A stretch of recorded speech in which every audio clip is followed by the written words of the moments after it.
UK में immigration के हवाले से 6 नई अपडेट्स आई हैं जो शबाना महमूद ने 14 अक्टूबर 2025 को बताई हैं। इन 6 की 6 अपडेट्स को हम डिस्कस करेंगे। वीडियो थोड़ी सी लंबी हो जाएगी लेकिन इनको डिस्कस करना बहुत जरूरी है। इनमें सबसे पहली अपडेट है इंग्लिश लैंग्वेज के हवाले से कि अब आपको ए लेवल की इंग्लिश लैंग्वेज सीख कर यूके में एंटर होना होगा, वरना आप नहीं हो सकेंगे। यानी स्किल्ड वर्कर वीजा के लिए पहले आप B1 लेवल का टेस्ट पास करते थे, अब आपको B2 लेवल का करना होगा। मिसाल मैं आपको दे देता हूं आइल्स की। स्किल्ड वर्कर वीजा के लिए पहले आप जब आइल्स करते थे तो आप 4 से 5 बैंड लेते थे, लेकिन अब आपको 5.5 से लेके 6.5 बैंड तक चाहिए होगा स्किल्ड वर्कर वीजा के लिए। और इस मॉड्यूल में 5.5 यानी स्पीकिंग, लिसनिंग, रीडिंग, राइटिंग में मिनिमम 5.5 होगा तो ही आपको स्किल्ड वर्कर वीजा मिलेगा। और इसका इत्तलाक होगा 8 जनवरी से, यानी ये 8 जनवरी 2026 से ये उसूल, ये कानून लागू होगा। तब तक आपके लिए 2.5 महीने हैं। अगर आप 2.5 महीनों में स्किल्ड वर्कर वीजा हासिल करते हैं, कॉज लेटर हासिल करते हैं और यूके में एंटर होते हैं तो आपके ऊपर यह उसूल लागू नहीं होगा, बल्कि आपको B1 लेवल का आइल्स करके ही वहां पे पहुंचना होगा और आप पहुंच जाएंगे। इसमें दूसरी अपडेट क्या है इमिग्रेशन में? दूसरी अपडेट स्टूडेंट्स के हवाले से। आप पहले भी ये जान ही चुके थे कि PSW के लिए स्टूडेंट ग्रेजुएशन के बाद जब अप्लाई करते थे तो उनको 2 साल का पीरियड मिलता था कि वो वहां पे कोई ना कोई जॉब ढूंढ सके। लेकिन अब उनको जो पीरियड मिलेगा, जो दौरानिया मिलेगा, जिसका वीजा मिलेगा, वो 18 महीने का होगा। 1.5 साल का वीजा मिलेगा आपको PSW का, और इसका इत्तलाक होगा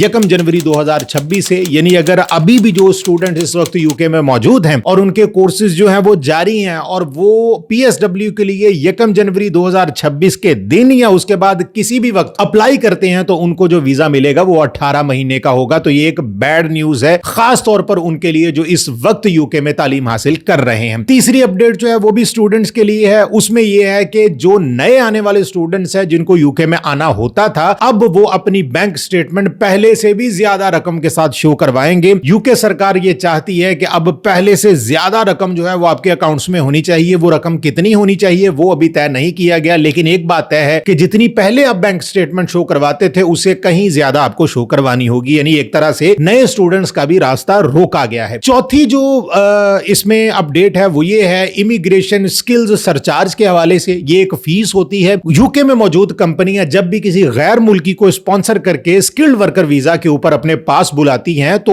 उस स्किल्ड वर्कर के लिए वो एक खास फीस अदा करती हैं। मान लीजिए अगर वो पहले 1000 पाउंड अदा करती थी तो अब 32% उसमें इजाफा कर दिया गया है। अब उनको 1320 पाउंड अदा करने होंगे अगर वो किसी गैर मुल्की को अपने पास स्पॉन्सर के लिए बुलाते हैं। और ये जो ऊपर वाले 32% पैसे हैं ये सरकार किनके ऊपर इस्तेमाल करेगी? ये अपने जो मकामी लोग हैं उनकी स्किल्स को बढ़ाने के लिए, उनके हुनर को बढ़ाने के लिए ये 32% पैसे उनके ऊपर लगाए जाएंगे ताकि यूके में रहने वाले जो मकामी लोग हैं उनको भी हुनरमंद बनाया जाए और वो जो है वो इकोनॉमी का हिस्सा बने और जो बाहर के लोग हैं उनको कम से कम बुलाया जा सके। तो ये है इसकी चौथी अपडेट जिसके बारे में मैं बता रहा हूं। 5वीं अपडेट भी इंटरनेशनल स्टूडेंट्स के लिए है कि अगर वो बिजनेस शुरू करना चाहें तो वो अपने वीजे को इनोवेटिव बिजनेस वीजा के ऊपर आसानी के साथ मुंतकिल कर सकते हैं। और छठी अपडेट हाई पोटेंशियल इंडिविजुअल्स के लिए है। यूके सरकार ने दुनिया की टॉप 100 यूनिवर्सिटियां जो हैं उनके स्टूडेंट्स को, उनके ग्रेजुएट्स के लिए अपने दरवाजे खोल दिए हैं। पहले ये वीजे जो थे ये 2000 लगते थे, अब इनकी तादाद बढ़ाकर 4000 कर दी गई है और दरखास्तें 8000 तक कर दी गई हैं। यानी 8000 हाई पोटेंशियल इंडिविजुअल जो हैं वो दरखास्तें दे सकेंगे और इसमें उनको फायदा ये होगा कि उनको किसी किस्म के कोई ऑफर लेटर की जरूरत नहीं होगी। अगर वो इन 100 यूनिवर्सिटियों से ग्रेजुएट होकर आए हैं तो उनके लिए यूके के दरवाजे खुले हैं, वो वहां पे आके अपनी जॉब तलाश कर सकते हैं। 6 अपडेट्स ही, आपका इनके बारे में क्या कहना है कमेंट्स में जरूर बताइएगा और मजीद अपडेट्स को जानने के लिए देखते रहिए